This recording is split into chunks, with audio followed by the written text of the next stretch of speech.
The recent 3 posts on this channel were about the early works of Beethoven.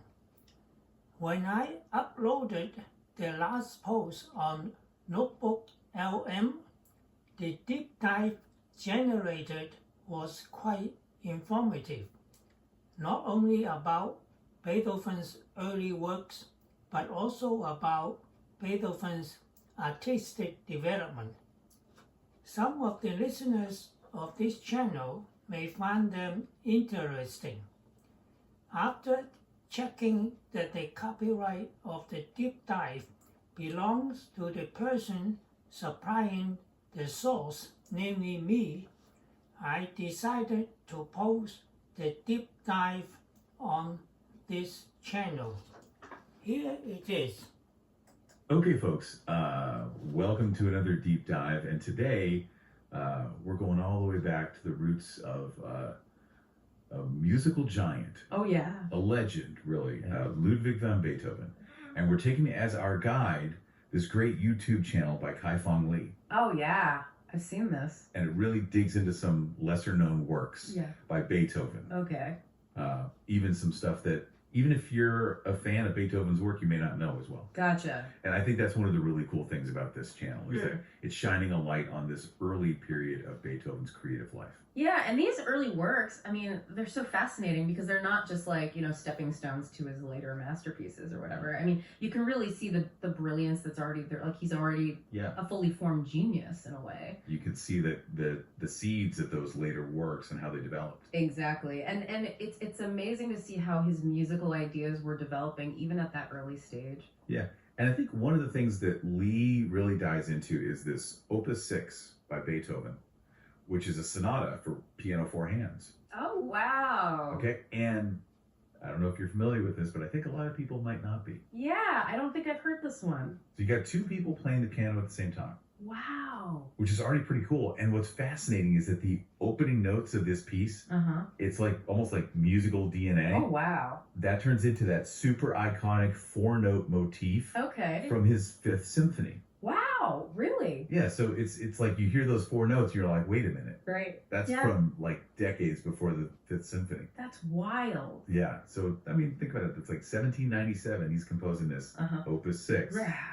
And those same 4 notes are going to reappear, years later. Years later in one of the most famous pieces of music ever written. Right, in this huge, powerful... It really highlights how he, developed his musical ideas over time. Like, he had these little seeds that he was playing with and nurturing. Right, and it's not like he just, stumbled on them and was like, oh, these are good. He was clearly thinking about these things. He used them again later. No, he's actively developing them over time and shaping them into something so much bigger. Yeah. And one thing that I noticed about this Opus 6 is that it only has 2 movements. Oh, interesting. Which is kind of weird, right? Because a lot of sonatas at that time. Yeah, they usually have 3 or 4. Exactly. So this is already kind of unusual. Wow. Yeah. So he was already kind of breaking the mold even then. Yeah, and it makes you wonder, what was he thinking? Right. Was it a conscious choice, or was he just experimenting? Right. Was he just like, oh, this feels right to me? Or was he like, I'm going to do something totally different? Right.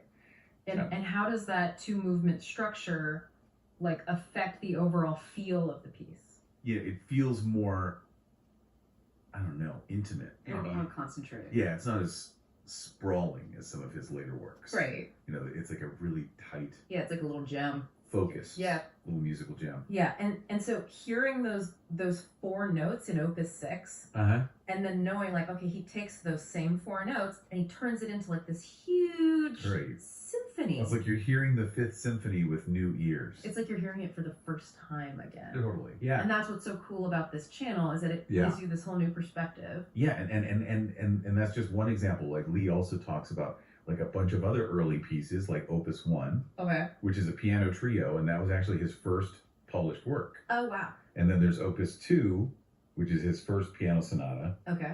And then Opus 3, which is a string trio. Wow. And then Opus 5, which is his cello sonata, number 1. It's amazing how much he was composing even at that early stage. I know. And then there's Opus 4, which is a string quintet in E flat major. So, he's really covering a lot of ground here. he's really exploring all these different forms and kind of finding his voice. Yeah. Is there a common thread, you think? I mean, I think what's really interesting is that even though these are early works, you can already hear like Beethoven's signature style emerging. Okay. Like, you know, that dramatic flair, the powerful use of dynamics, and his innovative approach to form and structure.